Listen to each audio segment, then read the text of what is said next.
और इस पर चर्चा करने के लिए हमारे साथ खुद उमा भारती लाइव जुड़ गई हैं।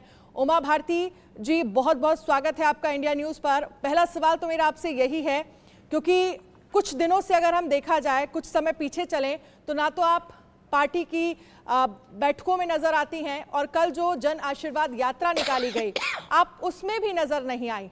तो ऐसे में अब सवाल ये उठने लगा है कि पार्टी आपसे नाराज है या आप पार्टी से नाराज हैं? आपको क्या साइडलाइन किया जा रहा है?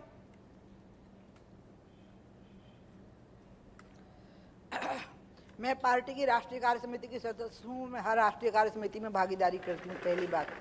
दूसरा, मैं पार्टी से बिल्कुल नाराज नहीं हूँ। अब पार्टी नाराज है कि नहीं, ये आप पार्टी से ही पूछ लीजिए। मैंने तो कल जानबूझ करके कहा, पूरी योजना से कहा, और इसलिए कहा क्योंकि पार्टी के केंद्र के और दिल्ली भोपाल के नेता मुझसे मिलते ही रहते हैं। मुझे आना नहीं था चित्रकूट, लेकिन कम से कम झूठे मुंह से कह तो देते कि दीदी आप आ जाना, निमंत्रण की तो बात दूर है। वो मुझे इसलिए खराब लगा क्योंकि राजनीति में उपभोक्तावाद की संस्कृति प्रभावी होने लगी है कि जब आदमी की जरूरत पड़े तो उसको याद करो, फिर उसको भूल जाओ। वो हमने तय किया है कि वो भारतीय जनता पार्टी में हम उस विषाणु को पनपने नहीं देंगे, और इसी वजह से कल मैं बोल पड़ी। मुझे कोई फर्क नहीं पड़ा, उस यात्रा में मुझे जाना भी नहीं था और मुझे नहीं बुलाया है, तो इससे मुझे क्या फर्क पड़ने वाला है। मैं कोई नेताओं की मेहरबानी से नहीं बनी हूँ, मैं तो आम जनता की दुआ से और भगवान की दया से बनी हूँ। उमा भारती जी, आपको नहीं बुलाया गया, इस बात का आपको दुख है? और क्योंकि हमने देखा ज्योतिरादित्य सिंधिया भी उस नहीं, आपको मैं दुखी लग रही हूँ कहीं से? लेकिन आपने तो बोला कि कम से कम मैं दुखी नहीं हूँ। आश्चर्य यही पूछ लिया जाता कि आप आ जाइए। ज्योतिरादित्य सिंधिया को वहां पर बुलाया गया, क्या आपसे ज्यादा तरजीह ज्योतिरादित्य सिंधिया को दी जा रही है? आप फायर ब्रांड नेता रही हैं, मध्य प्रदेश की पूर्व सीएम रही हैं। आपने किस तरह से बीजेपी को वहां पर, अगर हम संगठन लेवल से बात करें तो बीजेपी को आपने मजबूत किया है?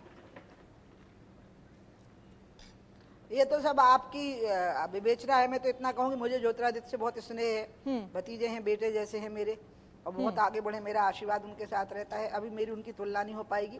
लेकिन दूसरी बात मैं ये जरूर कहूँगी, मैं दुखी नहीं हूँ, आश्चर्यचकित हो गई थी कि 4 यात्राएं निकलनी है। हमें तो यात्रा निकालनी नहीं थी, क्योंकि ये तय हुआ कि या तो राष्ट्रीय अध्यक्ष जी होंगे या पूर्व राष्ट्रीय अध्यक्ष जो रहे वो होंगे, तो वो भी नहीं था। लेकिन ये तो कह देते कि दीदी आप आ जाना। वो मैंने किसी वजह से बोल दिया है। मैं दुखी उखी नहीं हूँ, लेकिन मैंने इसलिए बोल दिया है कि भारतीय जनता पार्टी की राजनीति में उपभोक्तावाद नहीं करना है। लोगों को अपनी किटी में नहीं रखना है कि एक डोली में मालिक फूल चुन के रख लेता है और जरूरत पड़ी तो चढ़ा दिया और जरूरत पड़ी तो उसमें सड़ जाने दिए। नहीं, यहाँ कोई फूल सड़ने वाला नहीं, वो फिर खिलेगा, फिर महकेगा। लेकिन मध्य प्रदेश में आने वाले समय में चुनाव है और ऐसे में कांग्रेस को एक मौका मिल गया है कि बीजेपी के अंदर ही कहीं ना कहीं पार्टी नेता जो हैं, बड़े नेता हैं, उनमें ही आपस में ठन गई है, सिर्फ आपके वहां पर ना पहुंचने से, और आपको नहीं बुलाया गया। जिस तरह से जो जानकारी सामने आई, अब कांग्रेस को एक मौका मिल गया और इसके साथ ही अब जनता के बीच में मैसेज क्या जाएगा? आपने बहुत अच्छा किया जो ये बात की, इसके लिए मैं आपको धन्यवाद देती हूँ। पहली चीज कि मैं कांग्रेस के लोगों को सावधान करूंगी, खबरदार जो मेरे और बीजेपी के बीच में बोला। बीजेपी मेरी पार्टी हो, मैं बिल्कुल नहीं चाहती हूँ कि कांग्रेस लोग इसमें टुप करें। मुझे उनसे बुलवाने की जरूरत नहीं, पहली बात। अब आई दूसरी बात, तो भारतीय जनता पार्टी की सरकार यहाँ पर बने, इसमें चुनाव प्रचार में मैं जरूर भागीदारी करूंगी, लेकिन शिवराज जी के कहने पर भागीदारी करूंगी, क्योंकि मेरे शिवराज जी के संबंध राजनीति से परे हैं।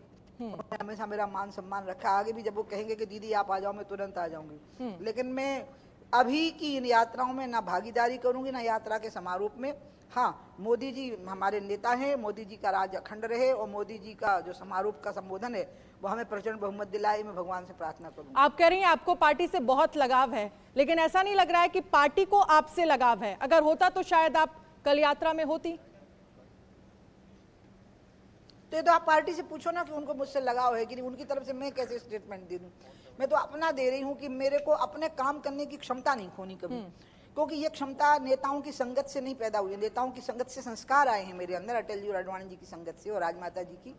लेकिन जो समर्पण का भाव है मेरे मन में, जो आक्रामकता है गरीब आदमी के हक में लड़ने की, वो तो मुझे लोगों से ही उसका मुझे बल मिला है। उस चीज को मैं अपने आधार को कभी खत्म नहीं होने दूंगी। ये भाजपा के लोगों को एक चेतावनी है। कुछ लोग ऐसे हैं जो अपने आधार को, अपनी ताकत को खत्म नहीं करेंगे, क्योंकि हमारी ताकत राजनीति से नहीं आई है। हमारी ताकत हमारे परिश्रम से, हमारी निष्ठा से आई है, लोगों के आशीर्वाद से, उनके सहयोग से आई है। मैं जब भाजपा में आई तो मेरे पास 3 गाड़ियां थी, मैं बंगले में रहती थी। मेरे पास वैभव था, प्रतिष्ठा थी, सम्मान था। 27 साल की उम्र में सांसद बनी हूँ। उसके पहले मैं दुनिया के 80 देशों में